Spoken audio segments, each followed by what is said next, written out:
Olá, meus amigos, minhas amigas. Bom dia a todos, muita luz, muita paz. Tivemos um pequeno probleminha na primeira conexão, mas agora estamos de volta. Que Jesus nos abençoe, nos inspire a todos, que sintamos a sua paz e a sua luz a nos envolverem. E como dizíamos, nossa proposta de reflexão hoje gira em torno de um recurso muito especial, muito importante para a nossa vida como um todo, cada dia, cada caminho que venhamos a percorrer, cada prova que venhamos a passar, mas especialmente para esses momentos em que vivemos, momentos para os quais deveremos estar atentos no que diz respeito ao nosso pensamento, ao nosso sentimento, criando aí recursos internos para lidarmos com as circunstâncias exteriores que muitas vezes se fazem difíceis, com a psicosfera que se cria, em escala global em momentos como este, muitas vezes uma psicosfera de medo, de desespero, de angústia. É preciso recorramos a esse que é um dos recursos fundamentais que a doutrina espírita vai nos trazer, ampliando o horizonte do nosso entendimento acerca desse recurso e nos incentivando a utilizá-lo, de maneira assim indiscriminada, ou seja, quanto nos for necessário, poderemos recorrer a este recurso. Estamos aí a falar da prece, dessa possibilidade que o Espiritismo, que a doutrina espírita vai nos explicar com mais clareza, de avançarmos aí, de caminharmos pelas diversas esferas de sintonia, de pensamento, numa busca última pela própria fonte da vida, pela própria fonte de toda a inspiração, que é o Senhor da vida, nosso Pai. Então, nós vamos fazer hoje uma leitura dirigida, uma leitura comentada de uma mensagem do Evangelho segundo o Espiritismo, muito bonita, pela qual temos um apreço especial, justamente pela beleza dos conceitos que ele vai tratar sobre um tema relativamente comum, um tema sobre o qual se trata muito na doutrina espírita, mas a profundidade poética, filosófica mesmo, do que vai se tratar aqui acerca desse tema, da prece, ela é muito singular, vinda de um espírito que tem essa característica, que já tinha, quando da sua última encarnação, pelo menos da sua última encarnação mais conhecida na Terra, Santo Agostinho, essa beleza da sua fala, uma beleza poética, filosófica, para tratar os mais diversos assuntos, como a gente vê lá já nas suas obras, Cidade de Deus, Confissões, enfim. Espírito esse também que foi muito ativo durante a codificação. Há até uma mensagem no Evangelho segundo o Espiritismo que retrata aí essa atuação de Santo Agostinho na divulgação, na propagação da doutrina espírita, lá no capítulo 1 do Evangelho segundo o Espiritismo.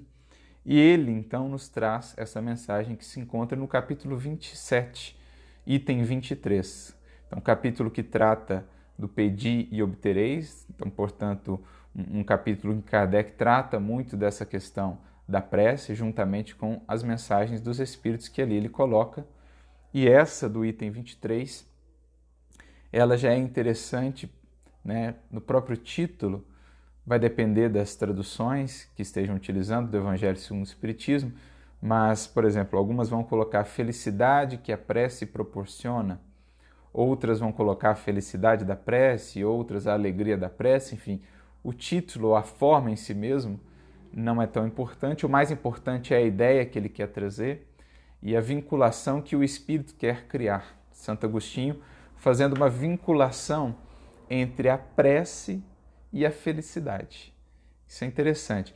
A prece como um caminho para aprofundar em nós essa experiência da felicidade, da alegria e tudo que decorre disso, a paz, a confiança, ou tudo que alimenta essa felicidade, esse bem-estar interior, não simplesmente o bem-estar dos sentidos, mas sobretudo esse repouso interior do qual nos falava já Jesus, o repouso que ele promete aos seus discípulos, aos seus seguidores, que não está relacionado com a ausência de dificuldades exteriores. Pelo contrário, um repouso que se estabelece internamente, mesmo em meio às dificuldades.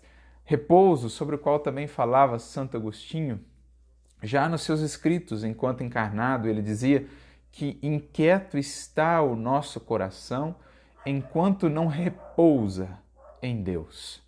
Enquanto não repousar em ti, diz ele, né, falando com o Criador da vida. Inquieto está o nosso coração.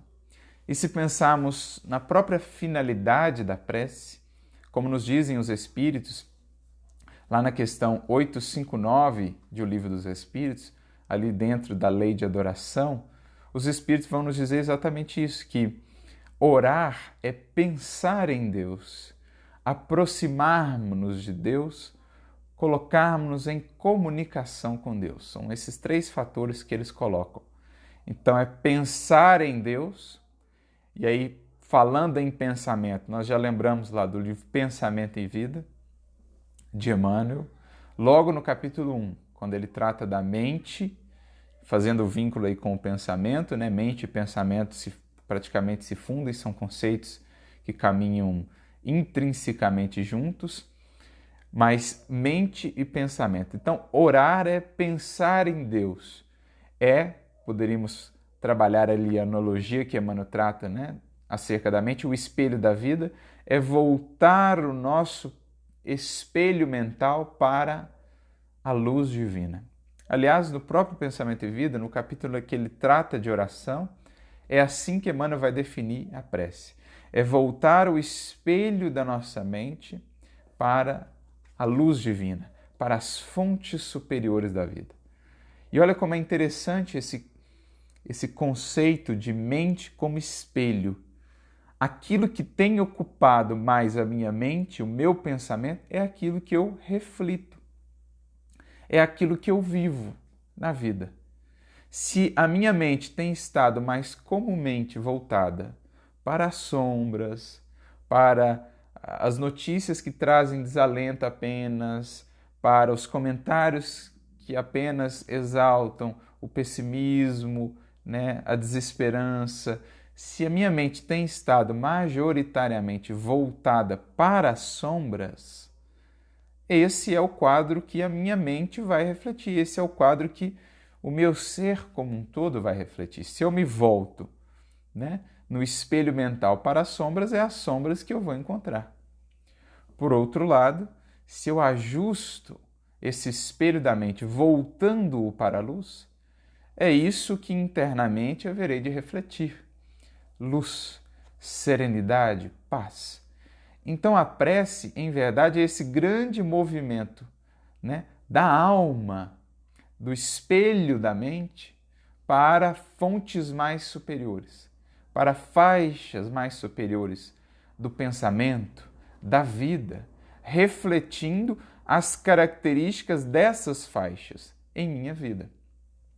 Então, quando eu oro em buscando o Criador, em pensando nele, é como se eu estivesse trazendo para a minha vida, para o meu ser, para o meu sentimento, um pouquinho do Criador, né? Um pouquinho dos atributos do Criador. E quais são alguns dos atributos do Criador? Soberana justiça, bondade. Então, um pouquinho dessa justiça, um pouquinho dessa bondade passa a se refletir em mim. Quando eu sinto essa justiça perfeita de Deus, eu sinto que tudo está bem. Pode parecer complicado, pode parecer caótico, mas Deus é perfeita justiça. Então nada nos acontece que fuja a essa perfeita justiça que vela. Eu trago um pouquinho dessa bondade para mim. Pode estar tudo difícil, pode estar tudo meio caótico, entre aspas, mas eu sentindo essa bondade, eu sei que está tudo certo. Por quê? Porque é o amor que rege a vida. Porque a força maior da vida é uma força infinitamente bondosa. Deus é imutabilidade. Então pode estar tudo, né, em completa e em constante transformação fora de mim, naquela loucura, né, tudo fluindo, tudo se transformando. Mas Deus é imutável. Deus não muda. Deus não passa, tudo se transforma, exceto Deus.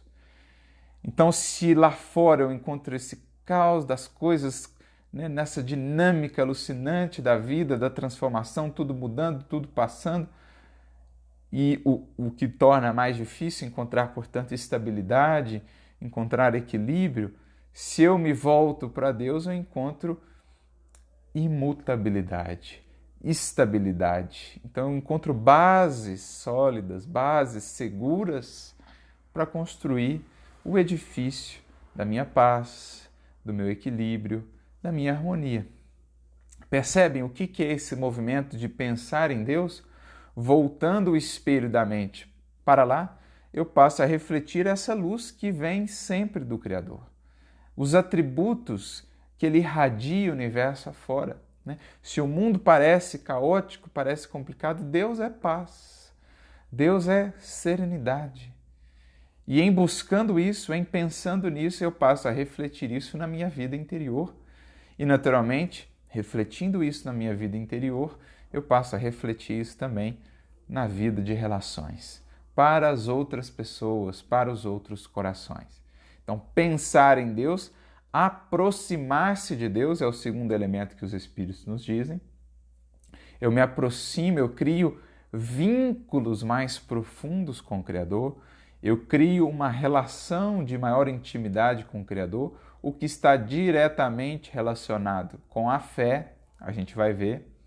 Fé é relação, é intimidade, é fidelidade, portanto, uma relação em que se estabelece confiança, em que se estabelece ali lealdade, em que se estabelece essa comunicação mais clara, essa comunicação mais acessível. Por isso, o terceiro elemento é pôr-se em comunicação com Ele.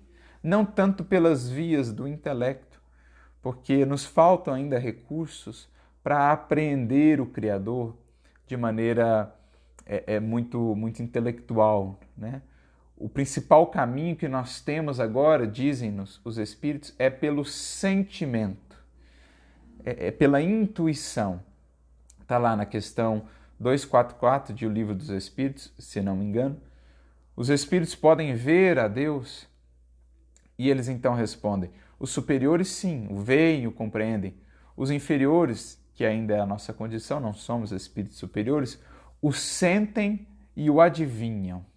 Então, o principal caminho que por enquanto temos para acessar, para nos comunicarmos com Deus, é pelas vias do sentimento, é pelas vias do coração. Por isso, Cristo nos apresentou esse Pai Criador tanto por essa via, pela via do Pai, né? Pela via aí do amor. Como a dizer que faltam-nos ainda recursos para, de fato, compreendê-lo. Um dia o teremos. Como está lá também no Livro dos Espíritos, das questões 10 em diante, um dia penetraremos nessa natureza íntima do Criador, quando estivermos mais despojados da matéria, das limitações da matéria, conseguiremos ampliar as nossas percepções, as nossas capacidades e conseguiremos apreender melhor o Criador, vê-lo, compreendê-lo, vê-lo não no sentido, né, de visão física, mas no sentido de apreensão, de percepção e compreendê-lo também melhor. Mas por enquanto, a via que mais nos está aberta para nos comunicarmos com Ele é a via do sentimento, é a via do coração. E essa comunicação que vai se estabelecendo sem uma linguagem propriamente articulada, é essa via que vai se estabelecendo quando nos propomos assim a orar com Ele. É o que Jesus já nos orientava lá no Sermão do Monte, no capítulo 6 do Evangelho de Mateus, quando ele diz, quando quiseres falar, né, com Deus, tem até uma música muito bonita, né? Mas quando quiseres conversar com o Pai, entra no teu quarto, lá no aposento mais íntimo da tua casa mental, santuário do coração, fecha a porta, ou seja, desconecte-se um pouco dos pensamentos, das informações de fora, volte-se para dentro, mergulhe em si e converse com o Pai, que ouve-nos ali em segredo e nos responde em segredo, nos fala em secreto. É uma linguagem secreta porque é uma linguagem acessível a cada um apenas. Deus fala com cada um de seus filhos de maneira única, de maneira singular. É como uma linguagem criptografada. A gente fala muito isso hoje na tecnologia. A maneira pela qual cada espírito conversa com Deus, ela é única, ela é singular. Por isso que Jesus diz, Deus fala em segredo, porque a maneira como Ele fala com você é uma, a maneira como Ele fala comigo é uma, e cada um de nós precisa aprender a soletrar, né, essa linguagem, a entender, a compreender essa linguagem. Então, esse é um papel que nos cabe, é um exercício que nos cabe na busca e na utilização desse recurso da prece. Então, esses 3 elementos que os Espíritos nos dizem, né? Pensar nele, voltarmos o espelho da vida, o espelho da mente para ele, para aprendermos a refletir mais os seus atributos e sairmos das reflexões ou dos reflexos da sombra, aproximarmos-nos dele, então criarmos intimidade com ele. Eu me lembro da fala do evangelista, né, ou melhor, do apóstolo Tiago, que é também evangelista, porque deixou a sua carta, né, a epístola de Tiago. Lá no capítulo 4 ele diz assim, bem mineiramente, achegai-vos a Deus, e ele se achegará a vós. Eu gosto muito dessa frase, porque é bem essa ideia da prece, ou dessa nossa busca pelo divino. A chegarmos a Deus, né? A chegarmos mais próximo dele, buscarmos o seu colo, entre aspas, buscarmos essa intimidade e então ele se achegará a nós. Não é que antes ele não quisesse se achegar a nós, mas é que é um movimento que tem de partir de nós mesmos. Nós é quem precisamos buscar esse Pai do qual nos afastamos. O filho pródigo, por exemplo, a parábola, ela não diz respeito apenas às grandes quedas. Ela diz respeito também ao nosso cotidiano. Quantas vezes não somos os filhos pródigos que no decurso de um dia vamos nos afastando do Pai, nos esquecendo da sua casa, nos esquecendo da proximidade que devemos conservar com Ele, pelas preocupações, pelas inquietações do mundo, né? Não vamos gastando essa nossa herança com as mesquinharias do dia a dia e vamos gradativamente ao longo do dia nos afastando do Pai.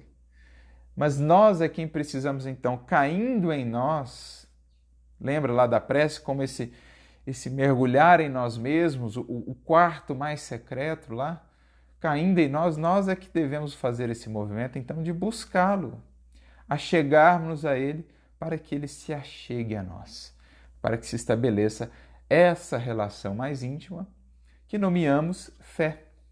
Essa ideia de fé que a gente vê no Evangelho, né? Uma relação estreita onde se estabelece confiança e onde há fidelidade. Então, da parte do Criador, nessa relação, vem sempre o melhor. Da nossa parte, o que tem ido em direção a Deus. Quando a gente se propõe também a sermos fiéis, a correspondermos à confiança de Deus em nós, executando, né, aplicando as suas leis à nossa vida, então se estabelece de fato a fé. E por fim, o terceiro elemento, pormos-nos em comunicação com Ele. Nessa linguagem criptografada, nessa linguagem muito íntima e muito particular, sobretudo pelas vias do sentimento, com o qual, ou por meio da qual, Deus vai se comunicar com cada um dos seus filhos. É aquele exemplo de Madre Teresa de Calcutá que a gente sempre gosta de lembrar, né? Quando ela foi perguntada acerca da prece, né? E o que ela ouvia, ou melhor, o que ela dizia para Deus quando ela orava, né? E ela dizia assim, nada, eu só escuto, né? Eu só ouço ali o que ele tem a me dizer. Aí o repórter ficou interessado, né? Falou, tá, mas então o que Deus fala para você no momento da prece? Nada, ele só escuta. Então é um momento ali de interação em que nenhum dos dois falam nada, mas os dois escutam, né? Ela para com ele, ela não dizia nada, só escutava. Ele para com ela não dizia nada, só escutava. Então o repórter ficou meio sem entender. Mas é a ideia de ilustrar justamente isso. não é uma linguagem, não é uma comunicação nos termos que estamos acostumados aqui na matéria, em que ainda precisamos da palavra, né, da voz, da palavra articulada para entrarmos em comunicação. É muito mais pelas vias do sentimento, do pensamento. Então não é uma coisa que você chega a traduzir em palavras propriamente, né? Isso se traduz em você na forma de uma paz nova que você passa a sentir, de mais esperança, de mais confiança, de uma certeza que você não consegue muito ao certo explicar. É essa interação que se processa na prece. E é então o que Santo Agostinho dizia: inquieto está o nosso coração enquanto não repousa em Deus. Enquanto não fazemos esse movimento de buscá-lo, tendo aí na prece um dos principais recursos para fazê-lo, se não o principal, enquanto não entendemos a prece como esse caminho, esse processo que nos conduz aí à felicidade da consciência tranquila, né? A felicidade da calma em meio às lutas do mundo, como os próprios Espíritos vão nos dizer, né? A felicidade em meio à impermanência, ou melhor, a calma em meio à impermanência, às lutas do mundo, já não é em si mesmo uma felicidade. Já não é em si mesmo uma das principais felicidades que nos é dado ter essa certeza, essa confiança. Então é isso que Santo Agostinho quer nos dizer a partir desse título, em que ele faz essa vinculação da felicidade ou da alegria com a prece. Mas ele começa o texto dizendo assim: vinde, vós que desejais crer. Então ele começa com um imperativo, né? Um convite, vinde. Lembrando lá o convite de Jesus mesmo, quando nos diz: vinde a mim, todos vós que estáis sobrecarregados e aflitos. Então, em momentos como esse, estaremos muitos de nós, talvez, sobrecarregados, aflitos, mas cabe a nós fazer esse movimento de buscar a fonte que está aí acessível a todos, fonte de serenidade, fonte de paz, fonte de crença no sentido aqui de consolidação da nossa fé e dessa certeza que decorre da fé, da paz, da serenidade que decorrem dessa certeza da fé. Isso é um movimento que nos cabe fazer, né? Está lá também no Livro dos Espíritos, na questão 860, quando tratam ali da prece, Kardec e os Espíritos, eles dizem assim: é um recurso, é um socorro que jamais é negado a qualquer espírito se feito, se buscado com sinceridade. Então veja só, o manancial infinito de paz, de serenidade, de harmonia, de confiança está lá, acessível a todos.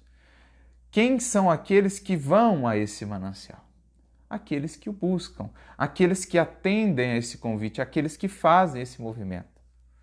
Então não existe essa assim: eu não tenho fé, eu não consigo ter fé. O próprio Kardec vai dizer: aqueles que assim se colocam é que no fundo ainda não querem aceitar esse chamado, não querem se abrir ao que esse processo de consolidação da fé nos pede, porque, lembrando mais uma vez, fé, fidelidade, construção dessa fé vai demandar de mim também uma fidelidade, uma coerência com o que já tenho aprendido das leis divinas. Então a fé, para que ela seja de fato forte, ela vai pedir de nós dever bem cumprido, consciência tranquila, coerência diante do que sabemos. Paulo mesmo já dizia, né? Guardando o mistério da fé numa consciência tranquila. Emmanuel até vai comentar esse versículo e ele vai dizer justamente isso no livro Vinho de Luz, né? Que para conservarmos a fé na sua solidez, naquilo que ela pode realmente nos dar de estabilidade, de serenidade, ela demanda essa fé uma consciência tranquila. E não tem outro jeito de conseguir consciência tranquila sem fidelidade, sem dever bem cumprido, sem fazer a nossa parte. E a ideia então do vinde, a alma precisa se movimentar, ela precisa caminhar em busca então de consolidar essa fé, né? consolidar essa relação com o divino, essa certeza com o divino. Então, é preciso querer, é preciso ir, é preciso caminhar para estabelecermos esse laço. Não tem essa de, não consigo crer, não consigo ter fé. Se a gente quiser, se a gente fizer esse movimento, alcançaremos essa fé.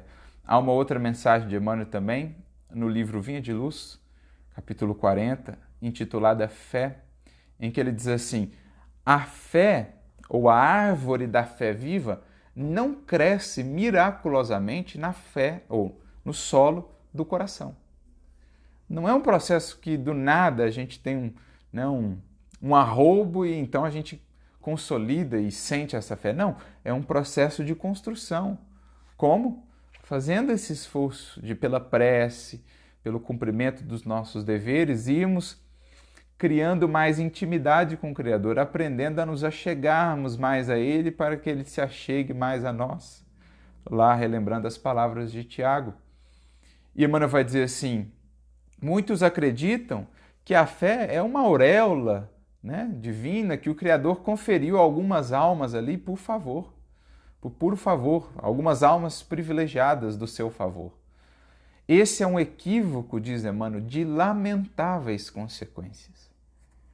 Ele comenta, inclusive, nessa mensagem, uma fala do apóstolo Pedro na sua carta, em que ele diz, Pedro, que todos nós fomos chamados à mesma fé.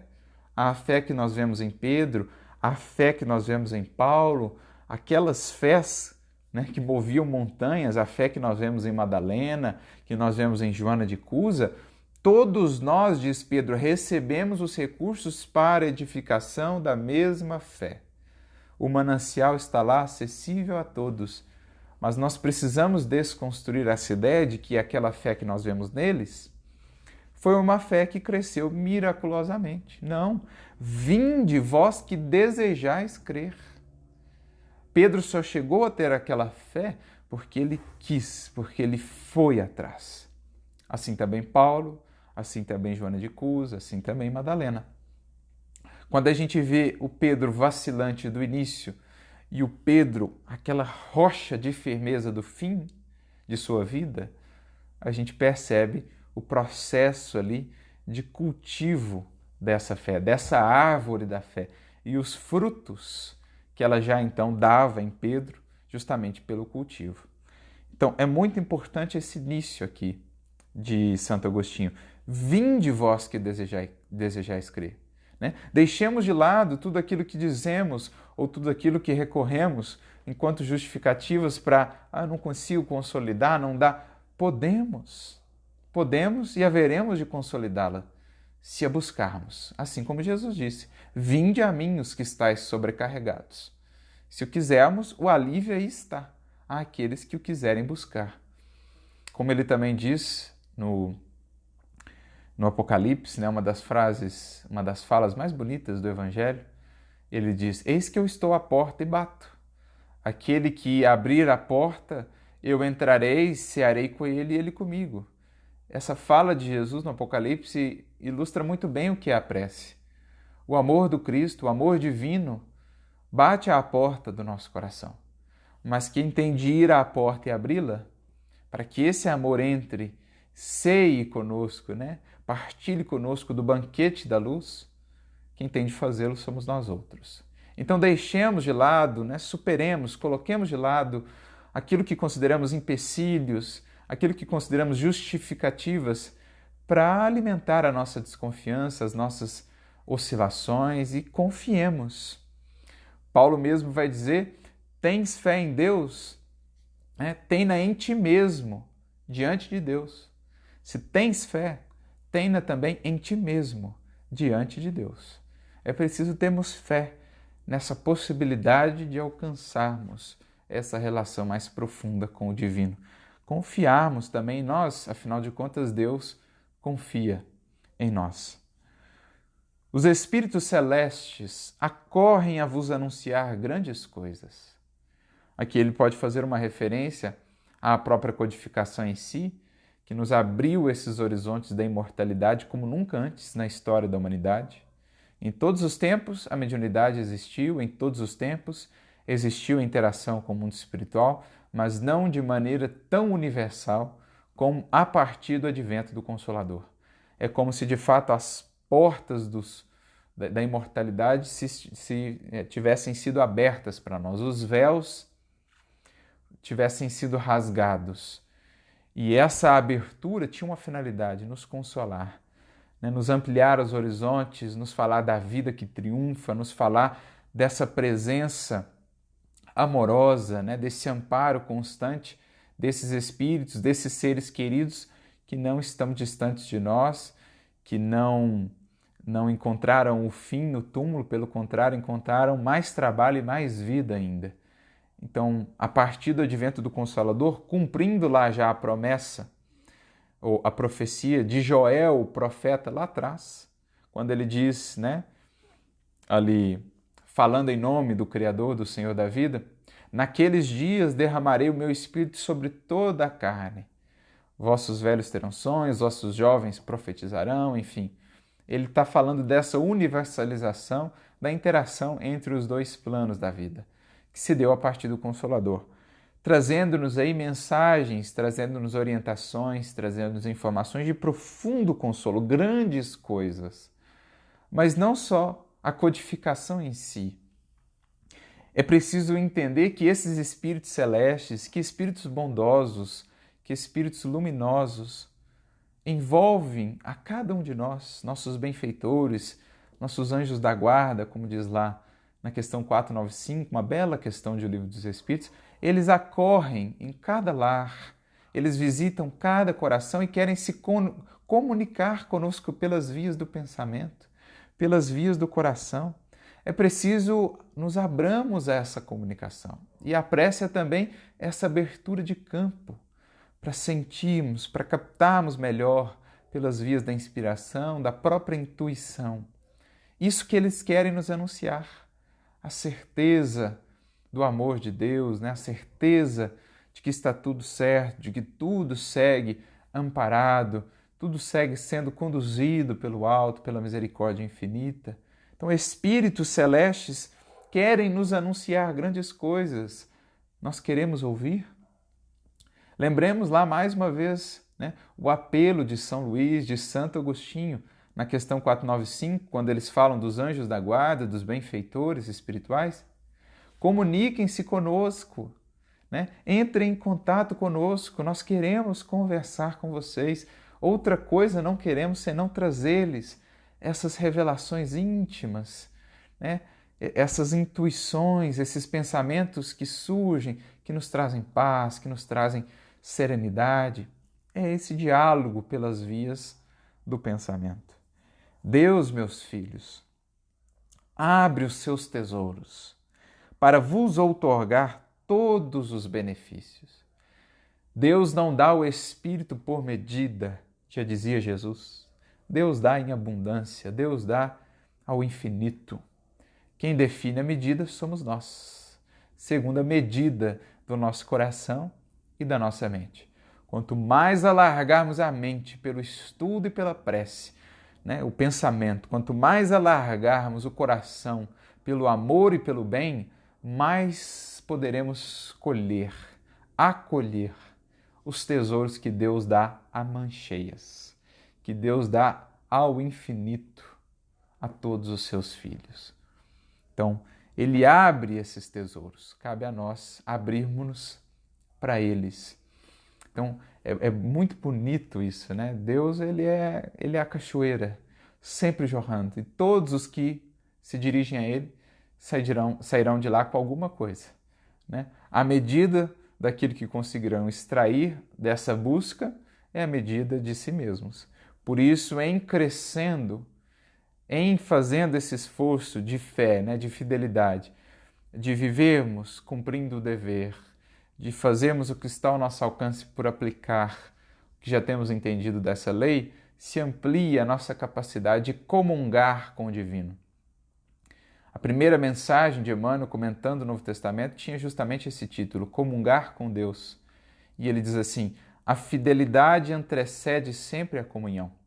Quanto mais fiel é o Espírito, mais ele comunga desses tesouros divinos, da paz, do bem, do amor.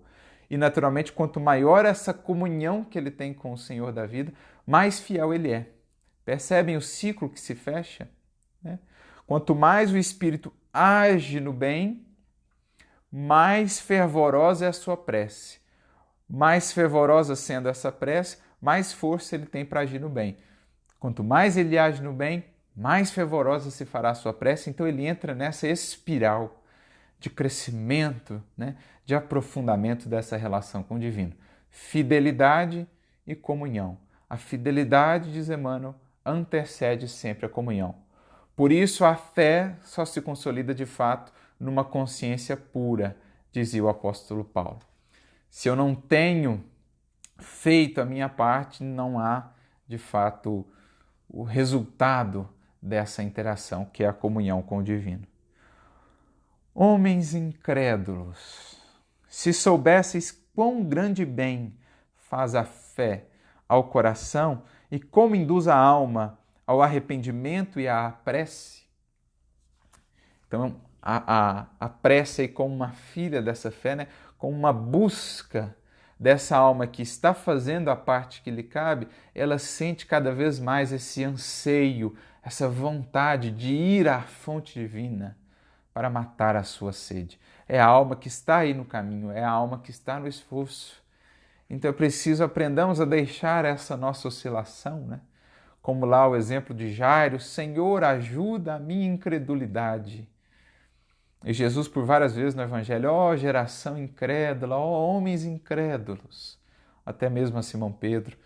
É preciso que aprendamos no esforço, no movimento da nossa alma, a superar aquilo que se configura ainda como barreira à nossa fé, para que nessa fé nós possamos encontrar aqui esse bem ao coração, né? O coração se serena, o sentimento se equilibra e com isso todo o nosso ser, porque a base da nossa vida espiritual é o sentimento. Digamos ali, são os nossos pés. Se a gente trabalha essas bases, tudo mais estará harmonizado, que é o que também Emmanuel trabalha no capítulo 1 do livro Pensamento e Vida. O reflexo esboça a emotividade. Então a emoção, o sentimento está ali na base da nossa relação com o mundo, com a vida. Então, pela fé, um grande bem ao coração que induz a alma ao arrependimento, ou seja,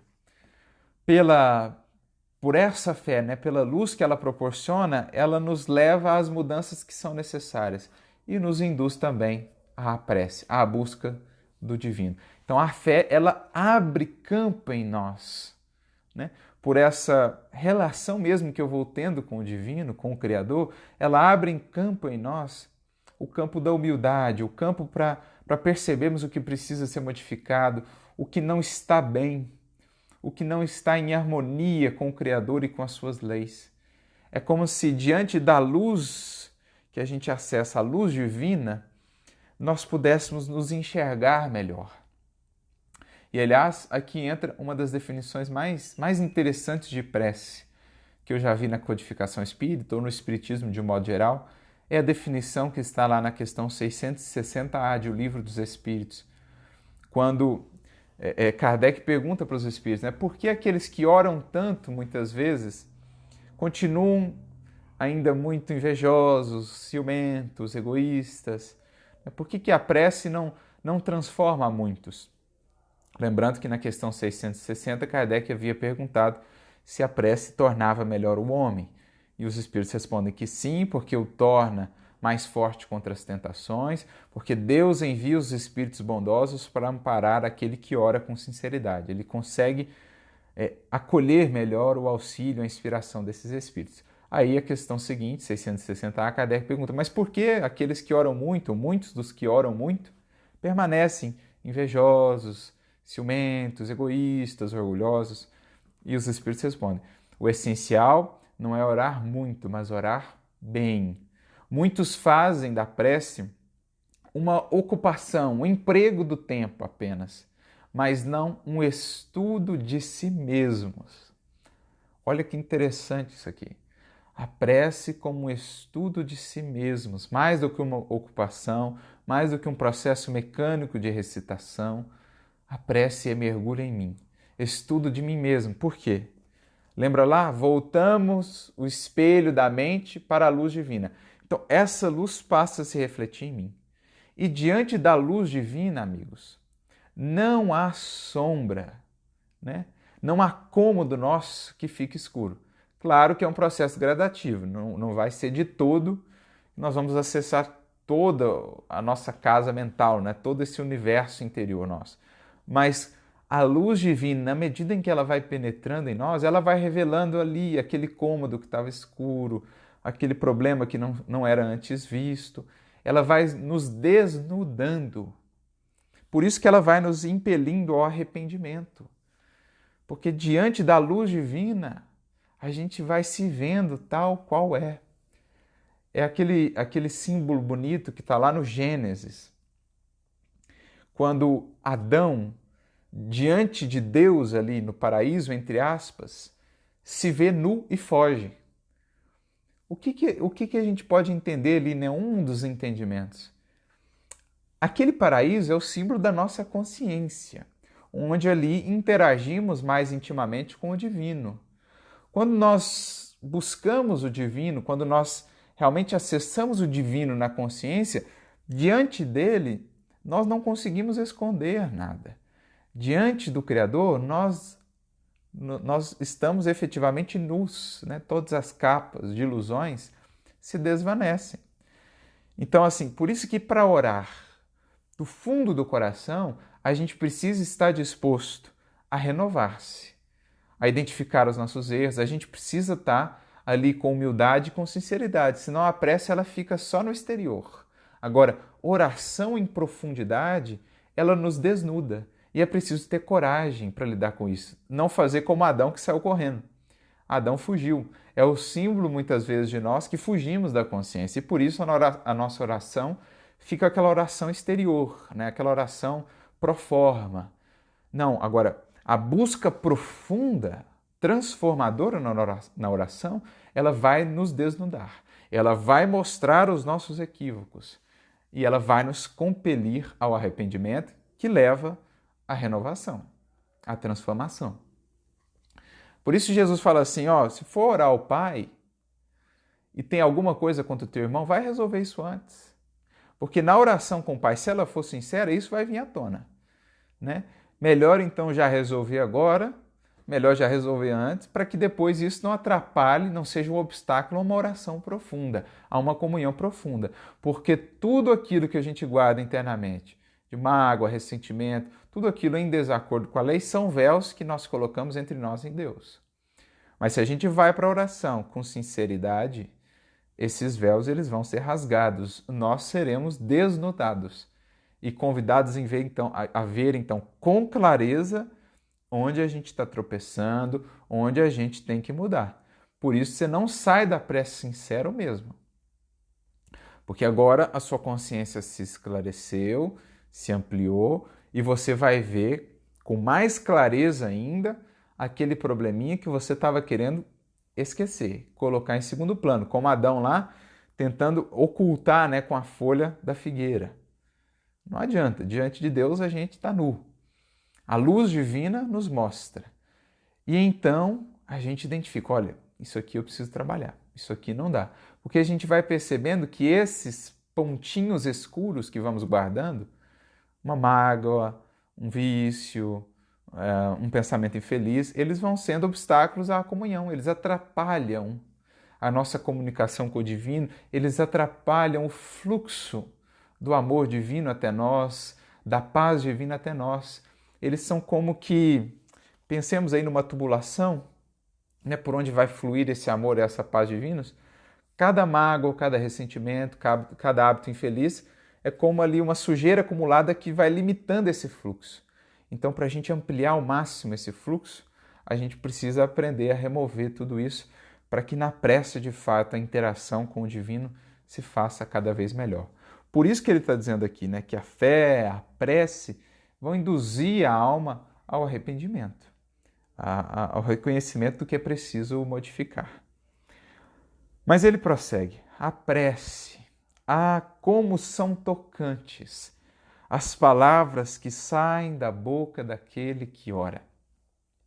A gente vê as descrições que André Luiz, por exemplo, nos traz, né, das preces, tanto dos encarnados, como lá aquelas preces no mundo espiritual dos benfeitores, como há todo ali um jogo de luzes, né? Como um benfeitor quando ele ora, e André Luiz vai descrevendo, como que caem flocos luminosos e envolvem os circunstantes, como que saem irradiações do espírito que ora, envolve, né? Como ele se acende em multicores, enfim, as descrições de André Luiz em todas as obras, no que diz respeito às preces, são belíssimas. E a gente acha que aquilo é apenas cinema, né? Que aquilo é apenas algo romantizado de André Luiz. Não, aquilo é mais real do que a gente imagina. Porque a alma, né? Que mais do que palavras, ela expressa então esses sentimentos, o verbo criador, e ela então vai acendendo luzes em torno de si, modificando os fluidos que a envolvem, luzes que alcançam as pessoas por quem ela vibra, né?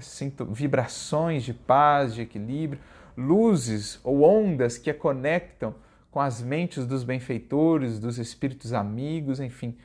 Tudo aquilo que André Luiz vai descrevendo é, de fato, isso que Santo Agostinho está dizendo aqui, como são tocantes, né? As palavras que saem da boca daquele que ora, claro, com sinceridade, com profundidade, né? Aquelas descrições que a mãe de Chico traz sobre as orações das mães, né?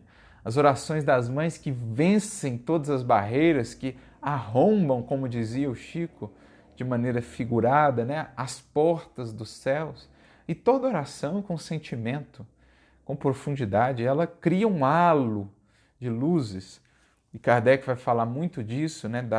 Do impacto do pensamento, tanto no próprio perispírito, como também nos fluidos ao nosso redor, na nossa psicosfera particular, na psicosfera do nosso lar.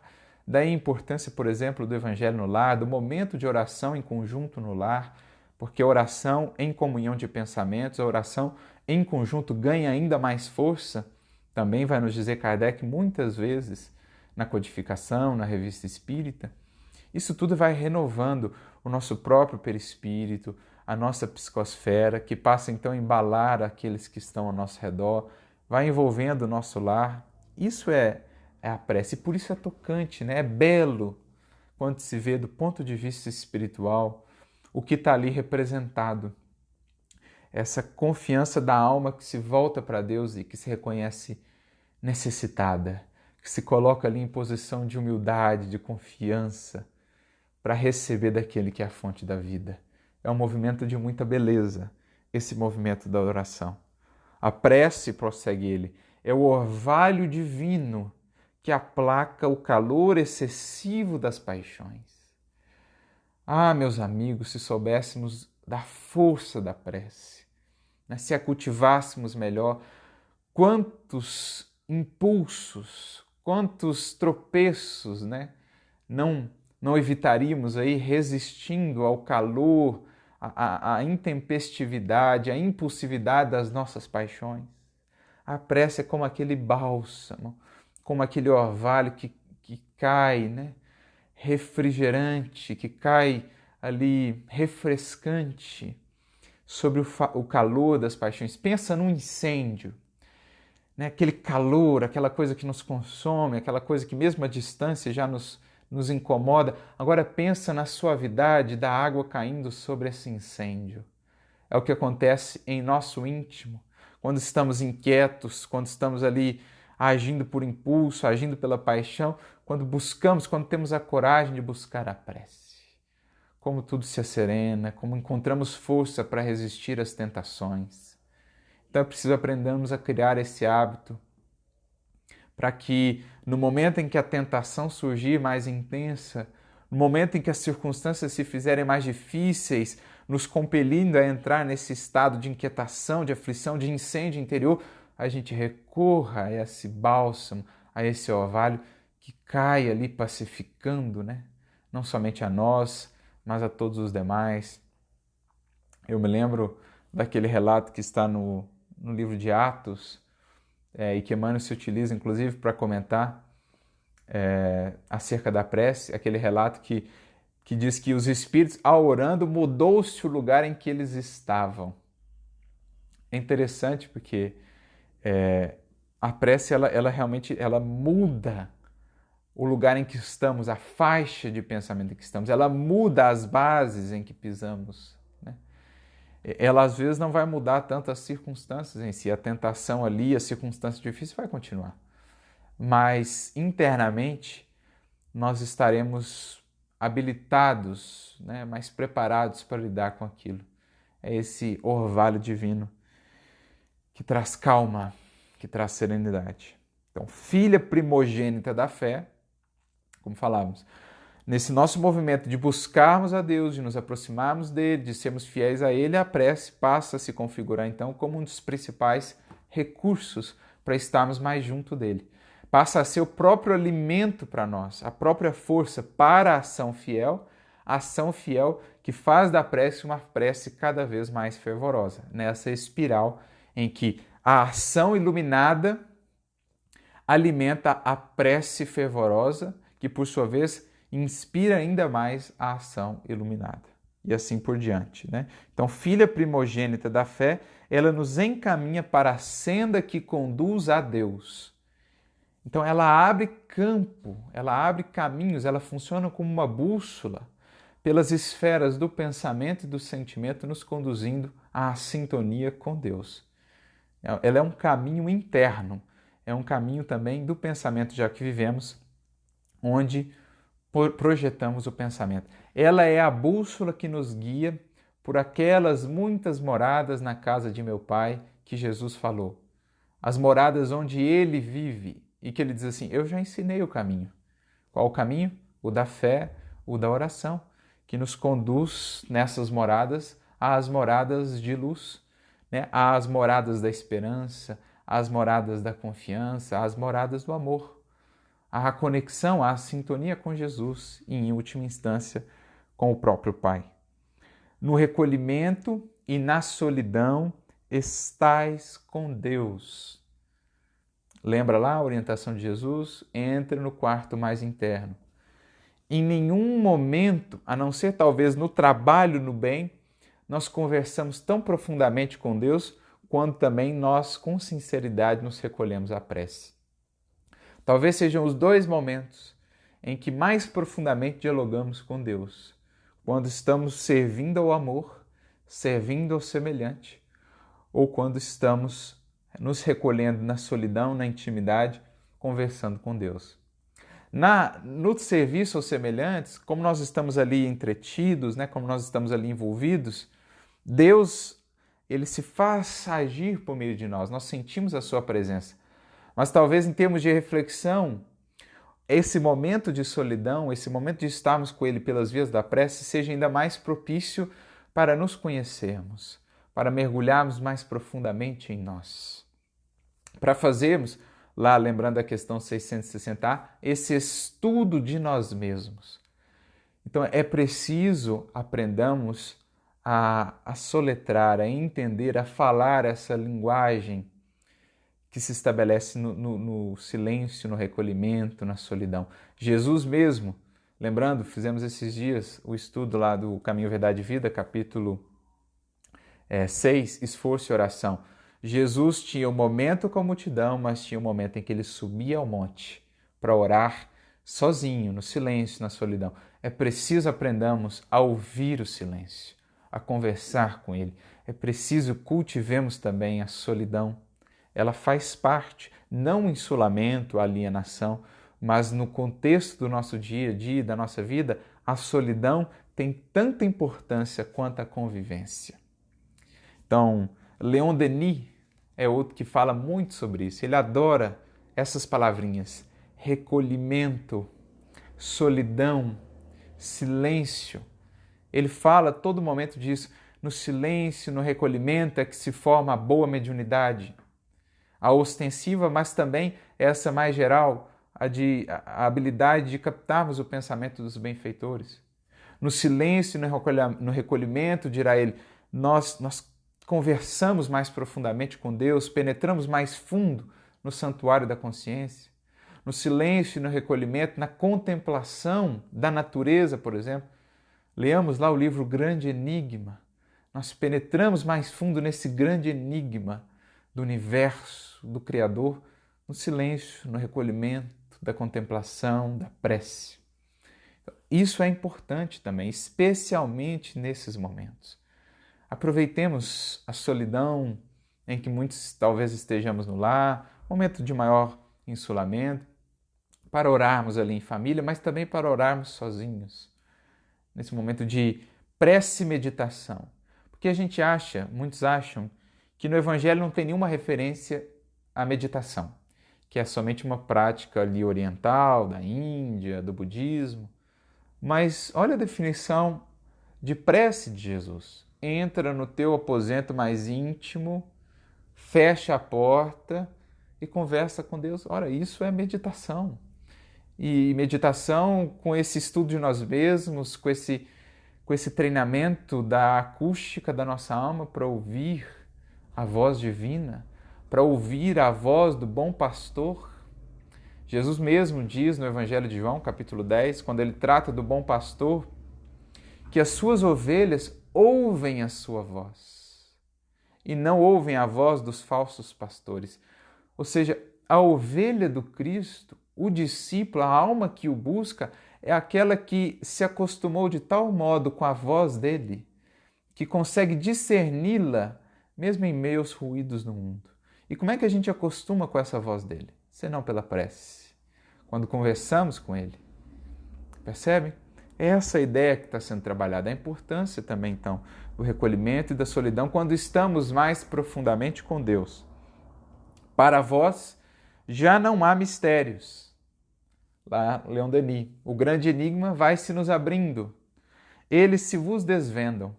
Apóstolos do pensamento, é para vós a vida. Olha que frase linda!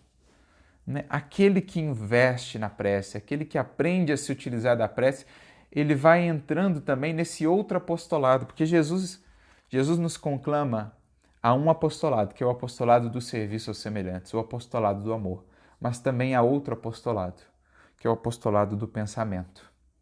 É o apostolado dessa capacidade de aprendermos a subir e a buscarmos essas fontes superiores da vida.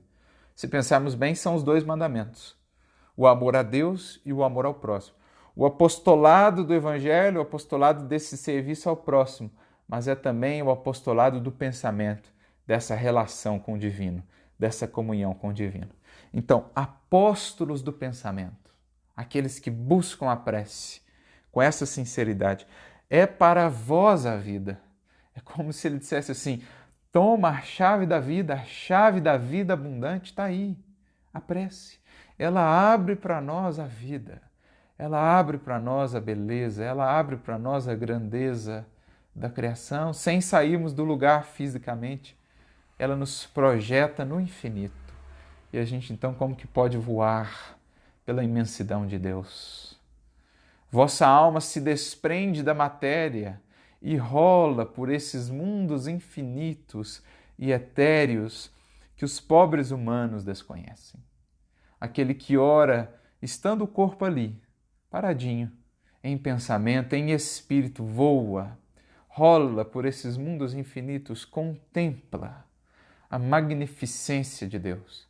E não há como voltar o mesmo para o corpo depois de uma oração assim feita. Com essa sinceridade, com esse transporte de sentimento. Percebem o que ele quer dizer com a felicidade da prece, a alegria da prece? É como quando vamos ler um livro edificante.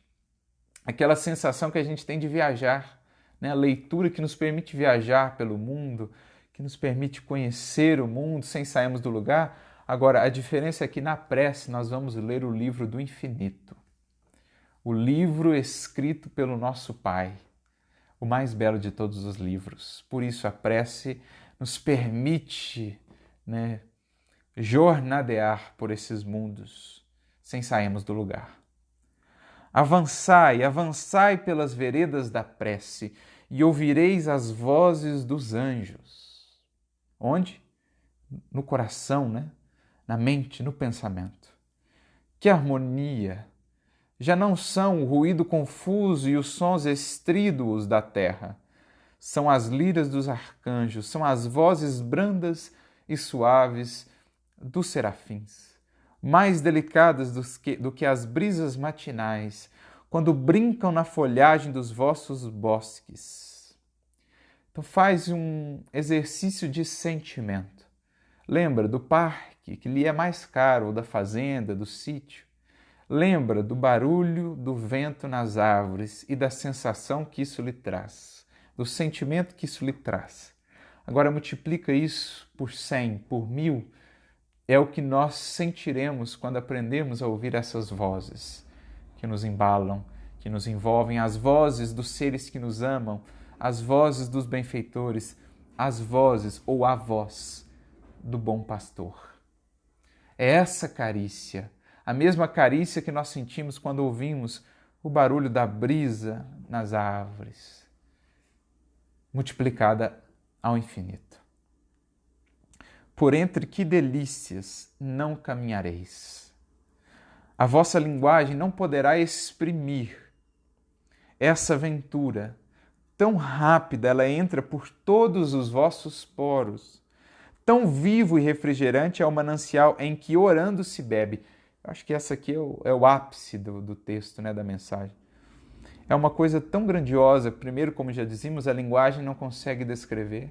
É uma coisa que nos envolve por inteiro, porque o Espírito, ou no Espírito, como aprendemos com Kardec, na questão 257, as sensações, as percepções não estão restritas aos sentidos. O Espírito ele sente como um todo, a sua experiência é sempre de sinestesia. Ele sente, ele vê por todo o Espírito, ele ouve por todo o Espírito, ele sente o cheiro, né, sei lá, por todo o Espírito. Todas as sensações que ele tem, quando ele ouve uma música, por exemplo, quando André Luiz descreve lá a música em nosso lar, é por todo o Espírito. Por isso ele diz que nos envolve em todos os poros, nos penetra por inteiro, né? E nos traz esse refrigerante, né? Esse manancial em que orando se bebe, essa água. A prece é a fonte da água viva, desse manancial infinito que nos refrigera, que nos dessedenta. Há muitos de nós que caminhando pelo deserto da vida, pelo deserto do mundo, né? Qual um viajante que não conseguisse encontrar um oásis, a prece é o oásis no meio do deserto da aflição. A prece é um oásis no meio do deserto da angústia. A prece é um oásis no meio do deserto da desesperança. Um oásis inesgotável e cujo endereço agora nós todos já sabemos e poderemos sempre encontrar. Quando a caminhada se fizer mais difícil, recorramos a Ele, a essa água que nos mata a sede do Espírito. Dulçorosas vozes, inebriantes perfumes, que a alma ouve e aspira. Quando se lança a essas esferas desconhecidas e habitadas pela prece, há muitas moradas na casa do Pai.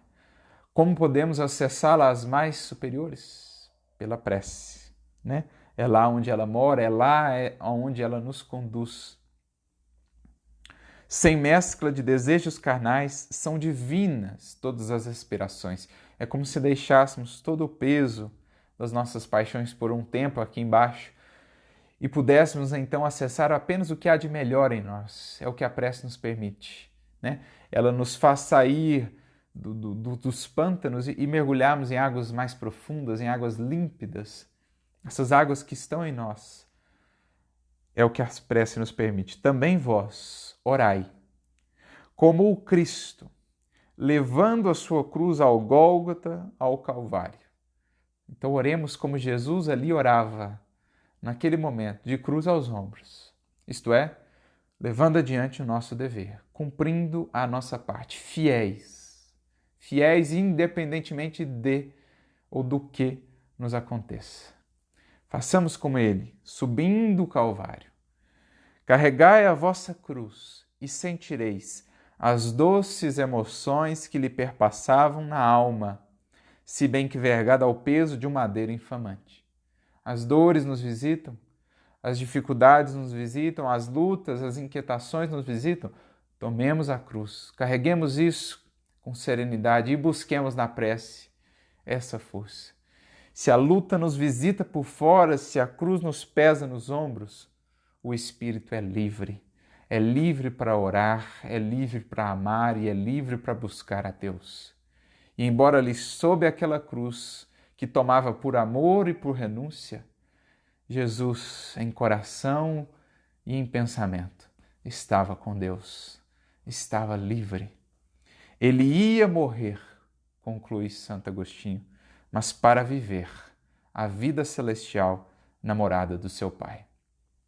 Antes mesmo de que o seu corpo perecesse, já estava ele nessa morada com o Pai. E assim todos nós, aqui mesmo, enquanto encarnados, de cruz aos ombros, buscando ser fiéis e de consciência pura, poderemos desde já viver nessas esferas onde estaremos mais juntos, mais próximos de Jesus e de Deus. Essa é a alegria da prece, essa é a felicidade que está acessível a todos nós e que nos cabe buscar e valorizar como nunca agora, nesses tempos. Aprendamos a orar, investamos na oração e certamente não nos faltará, seja qual for o deserto, que venhamos a cruzar a água viva para nos dessedentar, para nos dar força, para continuar, para avançar, seguindo os passos de Jesus. Que Ele nos abençoe a todos, meus amigos, e que por meio da prece nos façamos mais juntinho dEle, para que Ele esteja mais junto de nós. Que Ele nos abençoe e nos inspire sempre. Sigamos sob a luz e sob o amparo incessantes de Deus. Fiquem com Ele.